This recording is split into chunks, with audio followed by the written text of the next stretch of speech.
Okay, so this is page 197, skill review, number 3. I'm not going to talk about all the problems because I've already done some examples in the previous videos for the skills review. Number 1, multiply, show your work. It is a decimal times a whole number, so I will do a quick example for number 1. With number 1, I'm going to make up a different decimal number, so I'm going to say 35 and 24 hundredths times 13. Before I ever start, I want to estimate because we know that estimation will help us check our final product to see if our answer is reasonable. So when I look at 35 and 24 hundredths, I know that that's about, you could say 35, but I like numbers that end in 0. So I'm going to say that's about 40. And 13 is about 10. I could have left it 13, but then you do have to do some mental math where you put down and carry. So I have 4 times 1, and that's really 4 tens times 1 10, right? And 10 times 10 we know is going to be 100, so I put my 4, and then that represents the 400. So my answer should be about equal to 400. Now we're going to do the actual algorithm. So we're going to take 35, and remember our saying, when you multiply decimals, you forget until the end. Then you take your answer and you throw the decimal point in. But we're not just going to throw it anywhere. We're going to place it in the correct place based upon our estimation. Okay? So 3,524 is what I am pretending this is without the decimal point. And I'm going to multiply that by 13. So we are going to start with the 3 times 4, right? 3 times 4 is 12. Put down your 2, carry your 1. I circle it because I'll add it in after I multiply. So now I have to have the 3 times 2 is 6 plus 1 is 7. Then 3 times 5 is 15. Put down my 5, carry my 1, circle it. And then 3 times 3 is 9 plus 1 is 10. I'm done multiplying in the ones place. I have to go over to the tens. So that's why I'm going to put my 0 to show that I am actually multiplying in the tens. And now I'm going to choose a different color.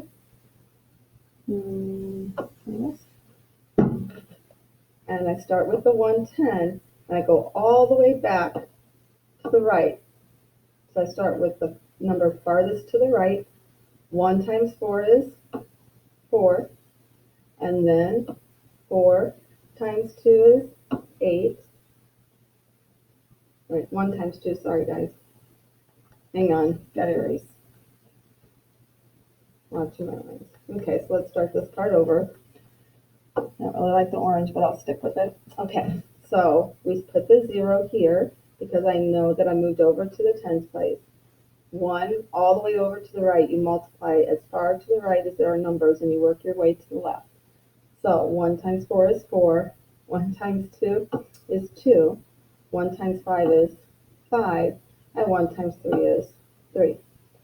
So now that we've multiplied both numbers on the bottom by all the numbers in the top factor, we can go ahead and add our partial products. 2 plus 0 is a different color. 2 plus 0 is 2. 7 plus 4 is 11. Put down your 1, carry your 1. 1 plus 5 is 6. Plus 2 is 8. 0 plus 5 is 5. And 1 plus 3 is 4. But we know that if we have $35.24, tell me we know that if we multiply that by 13, we're not going to end up with 45,812. So I'm going to use my estimate of 400 to help me place the decimal point. So I'm going to give you a few seconds. I want you to think about where would you place the decimal point if our estimated product for 35 and 24 hundredths times 13 is 400. Well, if you said here between the 8 and the 1 because 458 and 12 hundredths is close to 400, you are correct. Now, going back to the review, That was an example for number 1. Number 2, I am not going to do an example for because I've done examples in the previous skills review videos. Number 3, I'm not going to do an example for because again, I've done those before and we just did a 4-digit times a 2-digit. Number 4, I am going to do rounding is something that we all really need to concentrate and practice on. So we're going to use vertical number lines and I'm going to help you learn how to use this vertical number line to tell if your number is going to round up or if it's going to stay the same. Step number 1 is always to underline the digit that's in the place you're rounding to. So I'm going to make up my own number. I'm going to make up 734 and 287 thousandths. And I am going to, well, let's make this, yeah, I'll leave it 87 thousandths. And I'm going to round that to what they're asking me to do in 4. So in 4A, they want me to round that to the nearest 10. So the first thing I'm going to do is choose another color. Then I'm going to underline the digit in the tens place.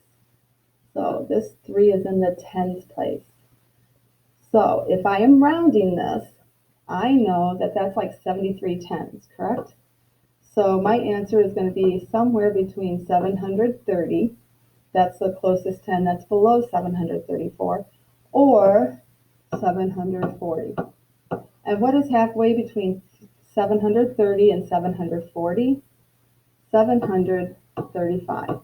And if you notice, I said 73 tens, so it is the number below with a 5 after it because that 5 gets you halfway. It's halfway, half a 10.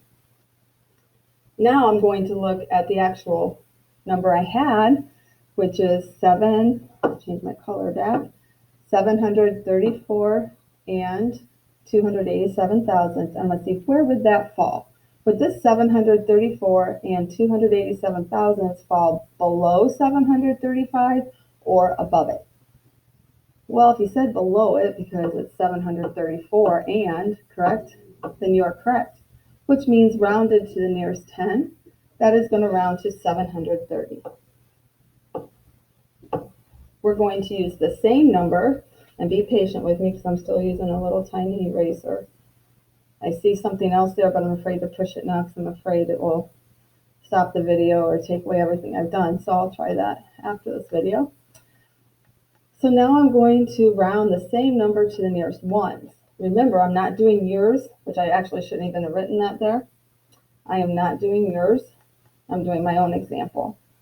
So now I need to round 734 and 287 thousandths to the nearest ones. Draw my vertical number line. Write my problem, 734 and 287 thousandths. I'm going to write the number I'm rounding. And it wants me to round to the nearest 1, so I'm going to underline the digit in the ones place.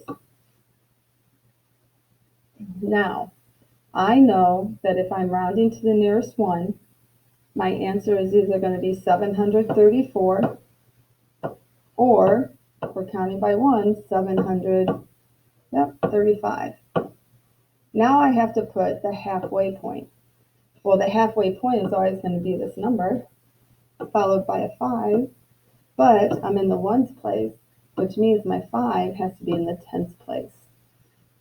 So halfway is 734 and 5 tenths, or 734 and 50 hundredths, however you want to think about it.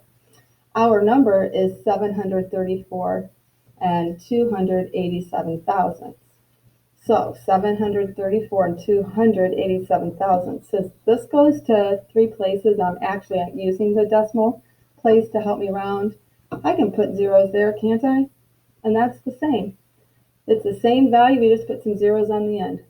500 thousandths is the same as 50 hundredths or 5 tenths. So now it's easier for me to decide where this number goes. If I'm rounding to the nearest ones place, is 734 and 287 thousandths going to be above 734 and 500 thousandths or below it? You said below it, you're correct, because this is like 287 and this is 500. So I know that when I'm rounding to the nearest 1, it's going to be down here, which means rounded to the nearest 1 would be 734. So if that was the number I was using, when you're using this number, you would put that answer for B because you rounded to the nearest 1. Now, let's see. Rounding to the nearest 10th, and then rounding to the nearest 100th, and then I will read through the problem with you. But again, we've talked about modeling, drawing pictures, using numbers or words to help explain. You just really need to picture what's happening in the problem. That's why I think pictures work best for story problems or word problems. So I'm going to go ahead and do another example, rounding to the tenths and the hundredths. So I should have left that number again, but let's see. 700 was 34 and 287 thousandths. If not, that's our new number. And now we're going to round it to the nearest tenth, which means I draw my vertical number line. I underline the place I'm rounding to. So I'm going to be rounding to the tenth. So I know 2 is in the 1/10th place. So at the bottom, when I'm done rounding, my answer is either going to be 734 and 2/10, or 734 and 3/10. So the only thing that's going to change is the 1/10th place. It's either going to stay and become 734 and 2/10, or it's going to, the tenths will go up one place and it will round to 734 and 3/10. The next step is finding the halfway point. So remember when I said we find the halfway point, it is this number here. So I'm going to go ahead and write 734 and 2/10, followed by a 5, because our place value system is based on 10. 5 is half of 10, so 5 is halfway.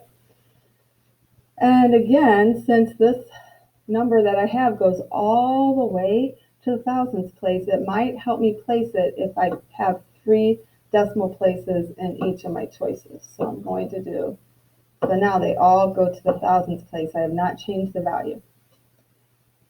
So 734 and 287 thousandths, is that going to go above 734 and 250 thousandths or below?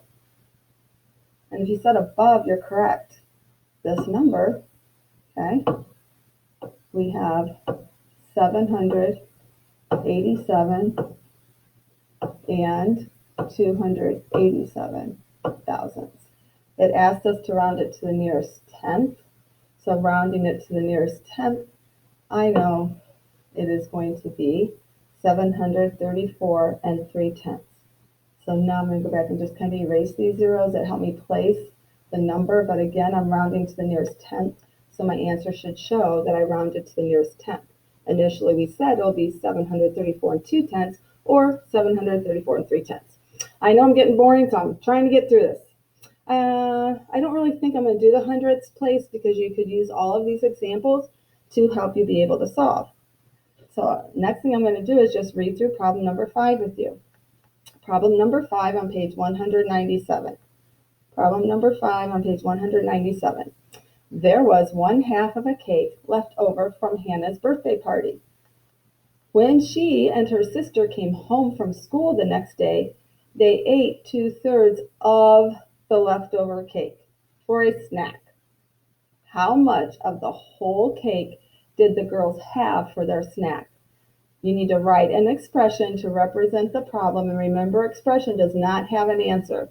So you are just writing an expression that you feel will represent what the problem is telling us. What do we know? And then you're going to solve the problem. Again, I'm going to stress that you solve with pictures of what's happening in the problem, but you can do number sentences, you can do visual models, you can use words. Once you solve it, you are going to write the answer below that. So here's where your expression will go. Remember, expression doesn't have an answer, so just using the important information from here, you're going to write an expression to represent the problem, and then I would like to see a complete sentence on the bottom telling me how much of the whole cake the girls had for their snack. Okay? Now,